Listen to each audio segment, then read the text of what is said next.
Programme کا آغاز ایک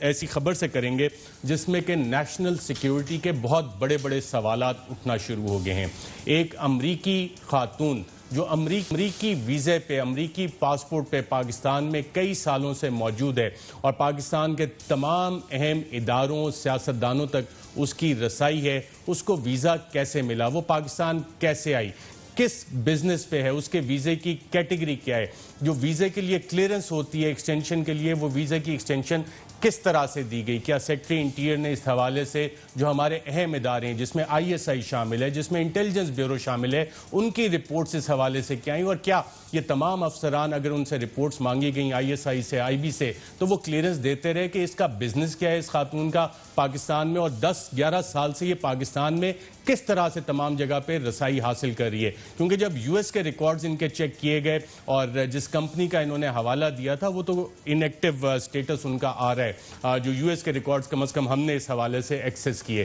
تو یہ ماجرا کیا ہے؟ پاکستان ان کی جو آمد کے حوالے سے کہانی ہے ناظرین وہ بڑی انٹرسٹنگ ہے، اور وہ سال بنتا ہے 2009 اور 10 کا۔ انہوں نے فیس بک کے ذریعے اعظم سواتی کے برادر نسبتی سے رابطہ کیا، اور اس رابطے کے ذریعے انہوں نے خود آفر کی کہ جناب میں پاکستان جا کے ہیومینیٹیرین ورک کرنا چاہتی ہوں، انسانی خدمت کرنا چاہتی ہوں، اور پھر اعظم سواتی صاحب سے ان کی باقاعدہ طور پہ ایک ملاقات بھی ہوئی کہ سیلاب کے ریلیف کے دوران انہوں نے کام کرنا ہے۔ ساتھ ساتھ انہوں نے پھر جو بات چیت آگے چلی تو رحمان ملک صاحب سے اعظم سواتی صاحب نے کہا کہ جناب ان کی ملاقات کروائی، اور سیکیورٹی کے حوالے سے، ویزا کے اجراء کے حوالے سے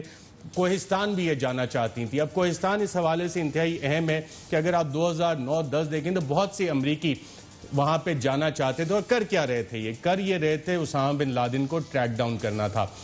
سنتھیا ریچی کی جو ہم نے ٹریک کیا اور جن افسران سے ہماری بات ہوئی، ذمہ داروں سے بات ہوئی، وہ سب یہ کہتے ہیں کہ جناب یہ ہیلتھ سروسز اکیڈمی میں آئیں پہلے، ان کے ساتھ ایک اور خاتون بھی تھی، ان خاتون کی سٹوری میں آپ کو بعد میں بتاؤں گا۔ پھر یہ نوشہرہ میں بھی کام کرتی رہی۔ اب یہ وہ دور تھا جب یہاں پہ بلیک واٹر تھا، ڈائن کور تھی، اور ہمارے اداروں نے بہت کام کیا اس حوالے سے، اور جو پرائیویٹ ملٹری کانٹریکٹرز تھے ان کے خلاف باقاعدہ کارروائیاں بھی ہوئیں۔ اسلام آباد میں تقریباً 300 گھر اس حوالے سے آئیڈینٹیفائی ہوئے تھے، اور ان میں سے بہت سے لوگوں کو پاکستان چھوڑ کے جانا پڑا۔ جو ہمارے مختلف ISI کے چیفز تھے وہ اس حوالے سے باقاعدہ طور پہ کام بھی کرتے ہیں، اور ایک لمبی داستان ہے جو جنرل محمود کے دور سے شروع ہوتی ہے اور آج جنرل فیض کے دور تک آتی ہے، جس میں اگر ہم پیچھے جاتے جائیں تو جنرل نوید مختار کا نام آتا ہے، جنرل رضوان کا نام آتا ہے، جنرل پاشا کا نام آتا ہے، جنرل کیانی کا نام آتا ہے، جنہوں نے بہت سارا اس حوالے سے کام بھی کیا۔ اور جو سپائس کا ایک نیٹ ورک تھا جو US نے یہاں پہ ڈالا ہوا تھا، پھر وار آن ٹیرر کے حوالے سے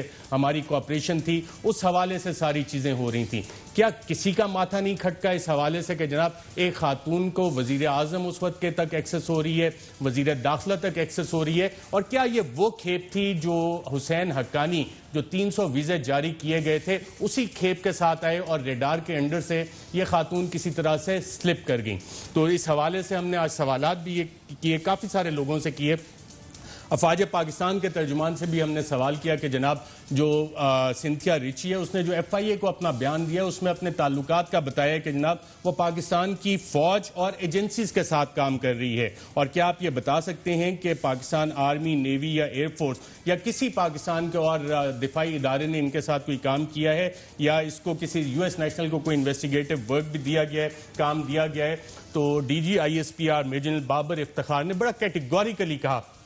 کہ ہمارا ان کے ساتھ کوئی ڈائریکٹ تعلق نہیں ہے، کوئی ہمارا ان کے ساتھ ورک کانٹریکٹ اس حوالے سے بالکل بھی نہیں ہے۔ ہاں بہت سے لوگ پاکستان کا امیج پروجیکٹ کرنا چاہتے ہیں، اور ان وہ ISPR کے حوالے سے جو ڈاکومنٹریز وغیرہ بناتے ہیں یا بطور صحافی اپنے آپ کو انٹروڈیوس کرواتے ہیں تو ان کو ایکسس دیا گیا، اور جو ان کی تصاویر یونیفارمڈ افسران کے ساتھ نظر آ رہی ہیں ان میں سے کچھ FC کے ساتھ ہیں اور کچھ شاید کوسٹ گارڈ کے افسران کے ساتھ ہیں، موٹر وے پولیس کے ساتھ بھی ہیں۔ تو ہم نے اس وقت کے IG پولیس کلیم امام صاحب سے رابطہ کیا تو کلیم امام صاحب نے کہا کہ جی بالکل، اس وقت کے وزیر داخلہ احسن اقبال صاحب بھی تھے، اور ایک انہوں نے سیمینار کروایا تھا جس میں کہ اس خاتون کو انوائٹ بھی کیا گیا تھا۔ جو ہیلتھ منسٹری کا کام تھا ناظرین اسامہ بن لادن کے پکڑنے میں، وہ انتہائی اہم ہے، اور جب پہلی اپوائنٹمنٹس اور پہلا ٹھکانہ آپ سنتھیا ریچی کا دیکھتے ہیں تو وہ ہیلتھ منسٹری اور ہیلتھ سروسز اکیڈمی اور اس کا ہاسٹل انتہائی اہم ہے۔ پولیو کیمپین چل رہی تھی، سارے معاملات وہاں پہ تھے، اور یہاں پہ یہ سارا سلسلہ بھی چل رہا تھا۔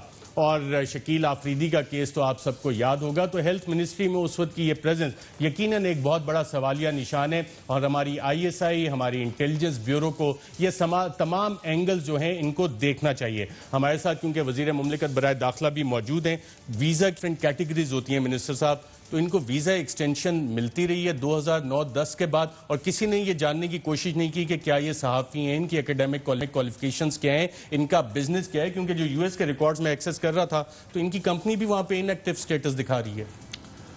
جی ارشد, دیکھیں دو چیزیں ہیں, اس کو سمجھنا بڑا ضروری ہے.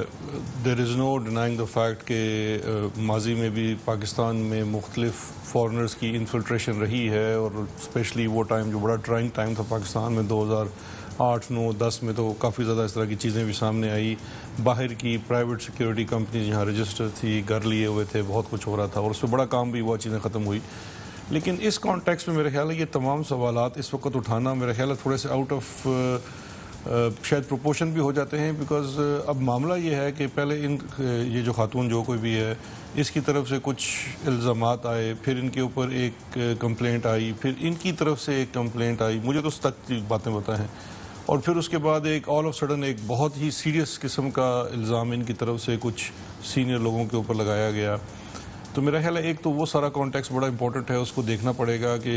پہلی تو بات ہے کہ ایک ڈیمانڈ آ رہی ہے کہ ان کا نام ECL پہ ڈال دیں, کیونکہ الزامات تو ابھی صرف یہ آئے ہیں, اور اطلاعات یہ بھی ہیں کہ پاکستان تحریک انصاف کے کچھ منسٹرز کے بھی ان کے ساتھ ملاقاتیں رہی ہیں, اور شاید ان پہ بھی الزامات آ جائیں. اور جن کا انہوں نے خود دعویٰ کیا ہے FIA کی اپنی سٹیٹمنٹ میں, ملٹری اور ایجنسیز, کل کو وہ بھی کسی اہم شخصیت کا نام آ جائے تو وہ ساری چیزیں اگر تحقیقات کرنی ہے تو ECL پہ آپ نام پروپوز کریں گے؟ دیکھیں, منسٹری نام پروپوز نہیں کرتی. اس وقت ان کی جو دو طرح کی کمپلینٹس ہیں, ایک ان کی طرف سے ایک درخواست آئی ہوئی ہے FIA کو, پیپلز پارٹی کے کچھ لیڈران کو لوگوں کے خلاف, اور ایک پیپلز پارٹی کے لوگوں کی طرف سے درخواست آئی ہوئی جو میرے نالج میں ہے FIA کی لوگوں. دونوں کو دیکھا جا رہا ہے کہ کیا اس میں کون سا سیکشن, بیکاز اس میں تھوڑا سا ایشو یہ ہے کہ انہوں نے کچھ ڈیفیمیٹری سٹیٹمنٹس دی اور اس کے لیے سوشل میڈیا کا استعمال کیا, تو وہ شاید ان کی دیکھنا پڑے گا کہ جو پیکا کا لاء ہے سائبر کرائم کا, اس کی دسترس میں آتی ہے. لیکن ابھی اس کا ہی نیشنلز پہ وہ اپلائی ہوگا. جی دیکھیں, جو پینل قوانین ہوتے ہیں اس کی نیشنلٹی میٹر نہیں کرتی. آپ کسی بھی نیشنلٹی کے ہوں, جب آپ فزیکلی موجود ہیں یا نہ بھی ہوں فزیکلی, اگر آپ نے کوئی آفینس کمٹ کیا تو آپ کے اوپر اطلاق ہوتا ہے. اسی طرح سے ان کی جو شکایت ہے اس کے اوپر بھی ہوگا, یہ دونوں چیزیں. لیکن اس دوران یہ آل آف سڈن ایک نیا ان کی طرف سے جو الزام آیا ہے, اب اس میں چونکہ الزام انہوں نے لگایا ہے, اگر یہ خود کسی تحقیقاتی الزام کی بالکل تحقیقات ہونی چاہیے, لیکن جو نیشنل سیکیورٹی کی ڈومین میں معاملات آتے ہیں اس کی بھی تحقیقات ہوگی. دیکھیں, نیشنل سیکیورٹی کے معاملات کی تحقیقات بالکل ہونی چاہیے. جو ان کے ویزا رینیولز ہیں وہ بھی دیکھنے پڑیں گے کہ کیسے ویزا رینیولز ہوتے رہے, بیکاز اگر یہ جس آپ بتا رہے ہیں 2009 سے اگر یہ پاکستان آ رہی ہیں تو آف کورس ایسا نہیں ہے کہ پاکستان میں غیر ملکی مرد یا خواتین اتنے عرصے سے نہیں ہیں, لوگ ہیں, کام بھی کر رہے ہیں, جینوئن کام بھی کر رہے ہیں. لیکن اگر یہ سوال بنتا ہے تو یہ ضرور سوالات ہوں گے, اس کو دیکھا جائے گا, تفتیش کی جائے گی کہ کیسے ہوتا ہے. لیکن میں ایک عرض کرتا چلوں, جو ویزا بیچ میں کافی مشکل ہو گیا تھا فارنرز کے لیے, اسپیشلی آپ خود جانتے ہیں جرنلسٹ ویزا تو بہت مشکل تھا. اب اگر یہ بلاگر وغیرہ تھی تو ان کا ویزا کیسے لگتا رہا. لیکن جو سب سے حیران کن چیز ہے کہ دیکھیے, مجھے جس چیز پہ بڑی حیرت ہوتی ہے کہ پہلے تو جو پبلکلی یا سوشل میڈیا سے جہاں سے ان کو جانا جاتا تھا تو تقریباً آفیشلز کے ساتھ ہی ان کی تصاویر آتی تھی یا کوئی اوکیزن ہوتا تھا, اور پروموٹنگ پاکستان کا ایک قسم کا اس کا ایک کانسیپٹ تھا جس کے اندر تصویر آتی تھی. اور آل آف سڈن جب یہ چیز آئی ہے تو پھر اس کا ایک نیا اینگل, پوزیشننگ بھی کہتے ہیں کہ آپ اپنے آپ کو پوزیشن ایسے کرتے ہیں کہ شک آپ پہ نہیں ہو. بہرحال آپ کہہ رہے ہیں کہ یہ بھی اینگل دیکھا جانا چاہیے, اور یقیناً ہمارے جو